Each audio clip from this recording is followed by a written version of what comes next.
Hai, masih bersama saya, Mr. Z, bicara. Tentu saja bicara tentang kebenaran, berdasarkan fakta, data, dan realita. Teman-teman, saya secara langsung melihat tayangan debat publik yang diadakan di TV One. Semula perdebatan itu berjalan lancar, baik dan normal. Ya, ada tanda-tanda ketika pertama ketika Andromeda memberikan Andromeda itu MC-nya memberikan kesempatan kepada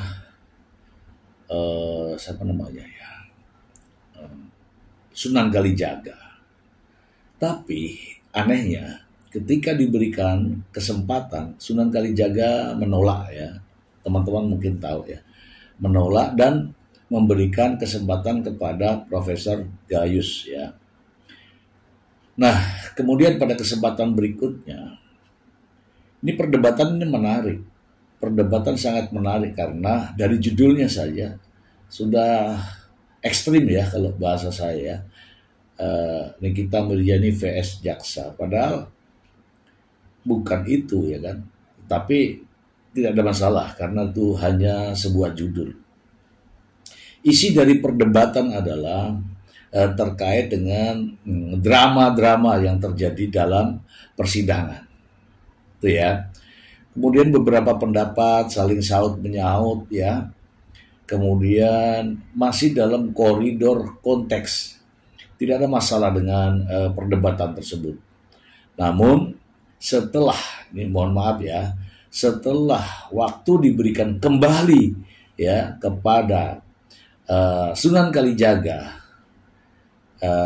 disinilah mulai keluar daripada konteks perdebatan. Kenapa? Karena pembahasan Sunan Kalijaga tidak pada konteks yang diperbincangkan. Seperti adanya bodyguard lah, kemudian adanya penyerangan lah di luar persidangan. Jadi bukan masalah konteks perdebatan, persaingan atau beda pendapat di dalam persidangan, tetapi justru membicarakan hal-hal terkait di luar persidangan. Begitu kira-kira Dan sepertinya mungkin teman-teman juga melihat ada persoalan pribadi yang dibawa dalam debat tersebut, yaitu antara Sunan Kalijaga dan Julianus Sembiring dengan kalimat-kalimat yang sangat misalnya ada Pak Anus kan bisa memanggil yang lain, tapi itu Pak Anus. Dan memang sebelumnya juga teman-teman, sebelumnya juga dalam beberapa kali tampil di media juga menyebut nama itu, seolah-olah itu ini tidak terkenal, ini yang terkenal. Begitulah kira-kira anggapannya. Saya ingin menayangkan inilah mulainya titik awal perdebatan di luar konteks ini. Saya ingin menayangkan ini untuk Anda. Berikut. Seumur hidup semenjak 2009 saya jadi pengacara, datang ke Pengadilan Negeri Jakarta Selatan itu banyak sekali orang-orang bisa dikatakan sama netizen bodyguard gitu Dan yang saya kaget, saya lihat di TV itu ternyata bodyguard ini mengawal satu pengacara yang kebetulan ada di depan Siapa saya. Siapa bang? Disebutin aja bang. Pak Anus Julianus. Mengawal Pak Anus gitu loh mengawal Pak Anus. Saya lihat di wawancara TV, jadi yang rame ini bodyguard di Pengadilan Negeri Jakarta Selatan itu, Prof, ternyata mengawal seorang pengacara yang ada di sini bersama kita gitu loh. Lalu saya pikir memang ada urgensi apa kok sampai seorang pengacara datang ke pengadilan itu di mana tempat semua orang mencari keadilan dan nyaman dan banyak polisi juga kok di sana, harus apa urgensinya dengan pengawalan yang segitu banyak. Nah ini menjadikan apa ya, tanda tanya ada apa. Soal diksi pengawalan ini adalah asumsi Bang ya, asumsi pribadi Bang ya. Apakah itu ya, memang saya betul kan pengawalan apa yang saya lihat dan saya rasakan. Oke. Karena perlu diketahui, mungkin pemirsa belum ada yang tahu, kapasitas saya adalah pengacara atau kuasa hukum daripada Dr. Samira atau Doktif dan juga Dr. Oki Pratama yang diundang resmi oleh pihak kejaksaan untuk supaya dapat hadir, ya, supaya dapat hadir di persidangan, memberikan keterangan di persidangan Nikita Mirzani. Jadi tentunya saya berkapasitas untuk datang, gitu. Apakah mengganggu Bang ketika yang datang Abang tadi menganggap bodyguard? Yang pasti yang saya melihat, sampai narasi itu yang keluar gitu Bang? Kalau saya lihat ada kegaduhan kemarin, memang ada penyerangan atau intimidasi terhadap klien saya, Dr. Oki, setelah bersaksi, ya, diserang, diintimidasi, didatengin sama gerombolan yang memang gerombolan itu sudah kami laporkan resmi di Polda Metro Jaya Januari kemarin. Nah ini orangnya nih, ini orangnya yang sudah kami laporkan dan dia melakukan hal yang sama di pengadilan, Prof. Jadi orang ini namanya saja saya sebut Arif Afanda sudah resmi dilaporkan oleh klien kami. Yang mana Bang supaya kita Arif tidak Afanda, ya itu, ya betul itu. Sudah resmi kami laporkan di Polda Metro Jaya ya dalam konteks kasus penyerangan.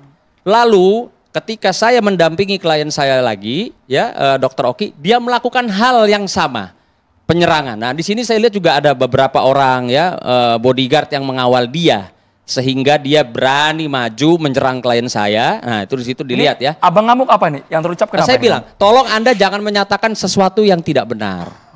Ya, saya sampaikan gitu. Dia terus teriak, wah Dr. Oki ini homo, Dr. Oki gini gitu. Dia terus menyampaikan, gitu. Itu ya? Di luar konteks bahasan kita Bang ya? Iya, di luar substansi. Kan ditanya nih masalah terkait kegaduhan. Nah makanya saya bingung nih ada apa sih gitu loh. Kok bisa berani seorang terlapor melakukan hal yang sama di dalam persidangan atau di dalam pengadilan. Gitu loh. Ini saya ngelihat ada apa sih gitu loh. Kalau mau main mafia-mafiaan jangan di pengadilan, di luar sama saya. Ya, itu aja. Ya Bang ya, kalau mau main mafia-mafiaan kita di luar. Nggak usah pakai dikawal, nggak usah paranoid kayak gitu Bang. Ya, itu loh. Saya pikir ini hal yang perlu saya harus luruskan nih Bang. Karena Abang tadi menyampaikan bahwa... Ntar dulu, udah kenal saya belum? Pakai mic boleh Bang? Udah kenal sama saya belum? Tadi sekarang. Andromeda bilang Abang Bang Sunan ya? Udah kenal kan? Ini ya. Kemarin kan Anda tanya, siapa itu Sunan? Advokat. Siapa Sunan? Anda tanya loh di media. Bang, kalau kita berbicara seorang advokat, kita tidak bisa mengajak advokat lain untuk berdebat di luar pengadilan. Satu.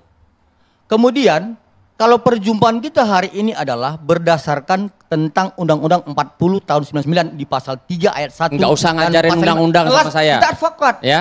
Saya harus memahami. Oke, Anda advokat ya? Itu. Anda advokat. Ya. Sekarang saya tanya. Ya. Kita dari hadapan para senior dan jutaan pemirsa, ya. Anda barusan kita advokat. Advokat yang profesional itu adalah ketika dia menyampaikan sesuatu di hadapan media, dia bisa bertanggungjawabkan dan dia bisa membuktikan. Sepakat? Ya. Pak, sepakat seperti itu? Oke. Saya mau tanya. Saya mau tanya. Bentar, saya meluruskan yang tadi. Saya mau tanya dulu.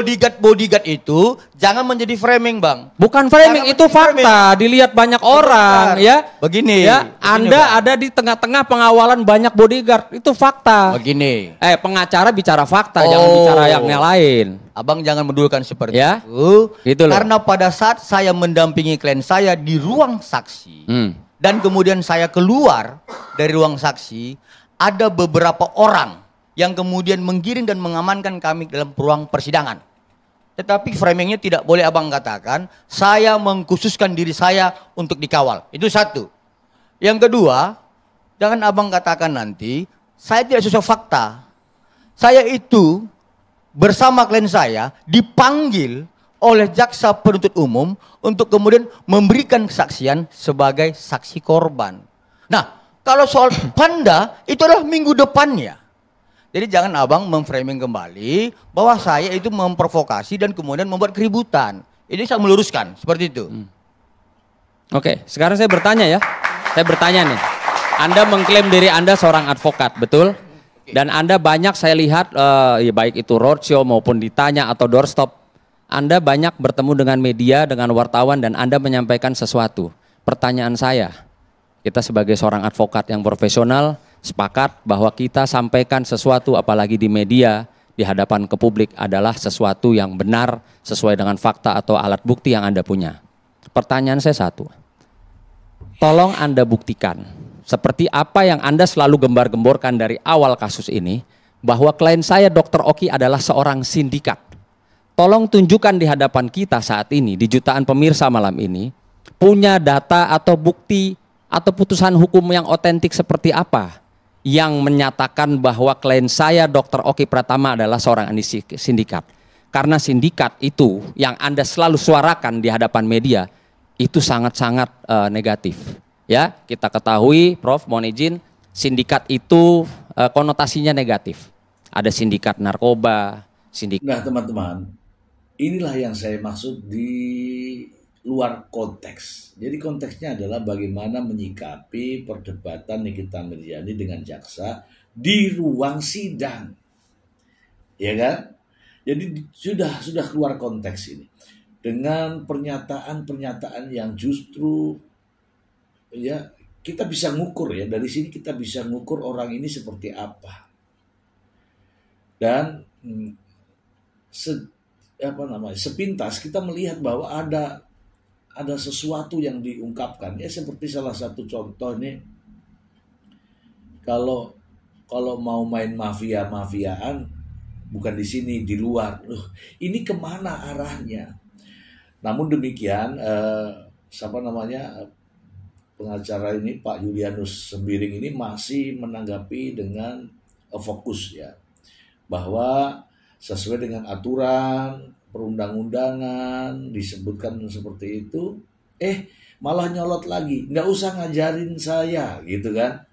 Jadi sepertinya, mohon maaf ya, kalau seorang akademisi atau praktisi melihat lawan debat seperti ini, ya tidak perlu berdebat. Kalau saya diajak lawan debat, saya akan mengatakan, ya udahlah, kamu aja yang menang. Udah, itu aja. Udah, silakan kau menang semuanya lah. Gitu. Ya. Kalau saya salut ya dengan Pak Julianus ya, dengan tetap bersikap dewasa dan menunjukkan kedewasaan. Inilah orang ya. Kita mengukur orang dia seperti ini. Mana yang dewasa di antara mereka, mana yang lebih berilmu dan beradab di antara mereka, gitu ya. Dan ternyata teman-teman, dengan perdebatan itu nggak selesai sampai di situ, masih lagi dilanjutkan dengan aksi-aksi yang menurut saya tidak pantas dilakukan ya. Mari kita simak bersama berikut ini.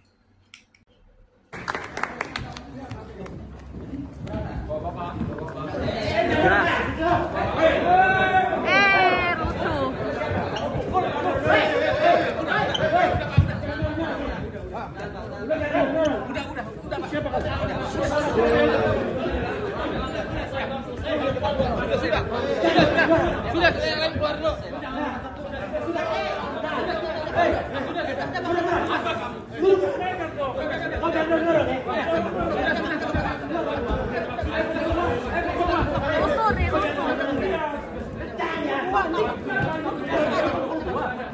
Mau pukul gua? Jangan. Jadi pukul gua. Mau pukul gua? Mau pukul gua? Mau pukul gua? Mau pukul gua?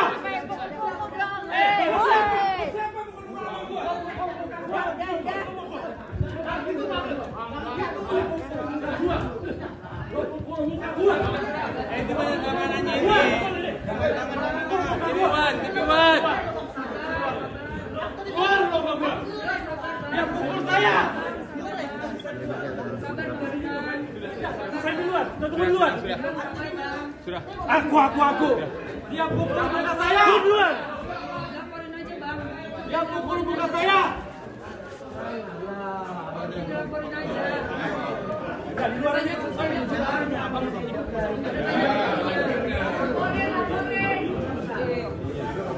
Dia yang nyerang duluan loh. Iya, jangan itu duluan bang. Lo jangan sama gue satu-satu yuk. Lo jangan colok muka gue. Lo pukul gue. Ayo.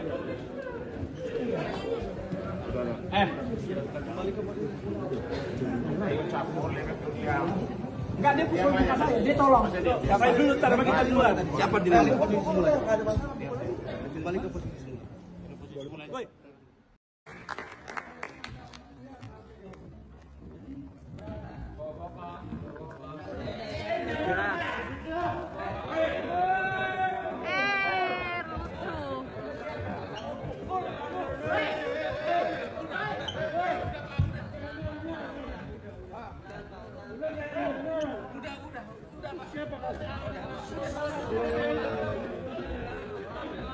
Saya dari tayangan ini tidak melihat adanya pemukulan, ya tidak ada. Ini mondar mandir sendiri.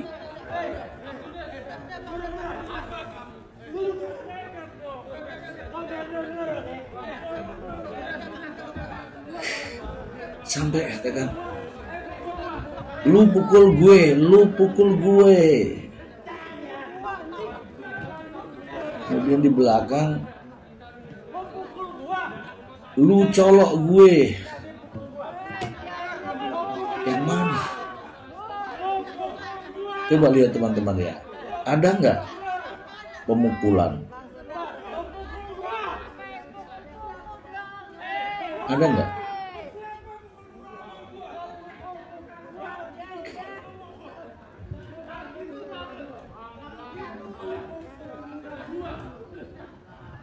Tidak ada.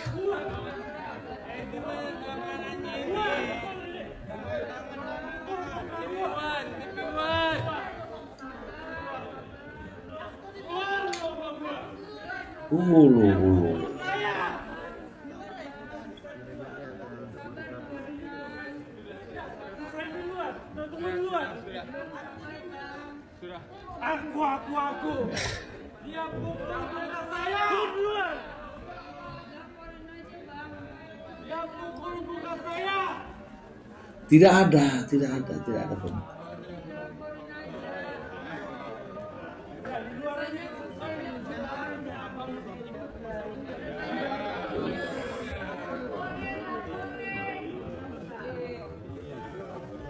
Dia yang nyerang duluan loh. Iya, jangan itu duluan bang. Lo jangan sama gue satu-satu yuk. Lo jangan colok muka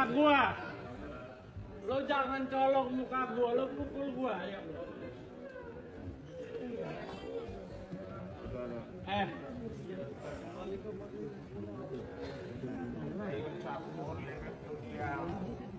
Enggak, dia pukul muka saya, dia tolong. Siapa dulu, ntar sama kita duluan. Siapa duluan? Kembali ke posisi.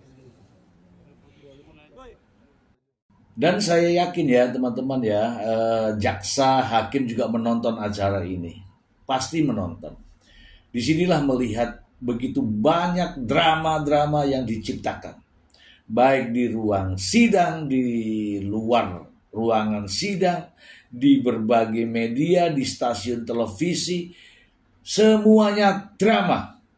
Ini hanya menurut pendapat saya untuk mendapatkan simpati daripada pendukungnya. Namun tidak akan mampu mempengaruhi jalannya persidangan dan tidak akan mampu juga mempengaruhi hakim yang akan memutuskan perkara ini. Dan teman-teman, sidang terhadap Nikita Mirzani memang selalu tampil dengan banyak drama. Dan perlu diketahui tadi sudah dijelaskan bahwa Sunan Kalijaga ini pengacara dari Oki dan pengacara dari Samira. Namun tidak dalam persidangan ya, karena statusnya masih saksi. Belum ke persidangan. Yang enak tuh ya begini, menjadi kuasa hukum terhadap saksi, tidak bersidang, tidak membuat tidak membuat konsep-konsep persidangan, tetapi tanda tangan dan tentu saja menerima jasa ya, menerima jasa. Nah, terus ngapain menerima jasa kalau tidak beracara? Ya salah satunya ya bagaimana mengelola media, dan nampaknya berhasil teman-teman. Ya itu pendapat dari saya. Bila tidak suka dengan pendapat saya, silakan dilawan dengan pendapat, bukan dengan fisik. Karena kalau dilawan fisik, jelas saya akan bilang kamu saja yang menang. Itu saja kawan-kawan, semoga bermanfaat. Terima kasih. Bye.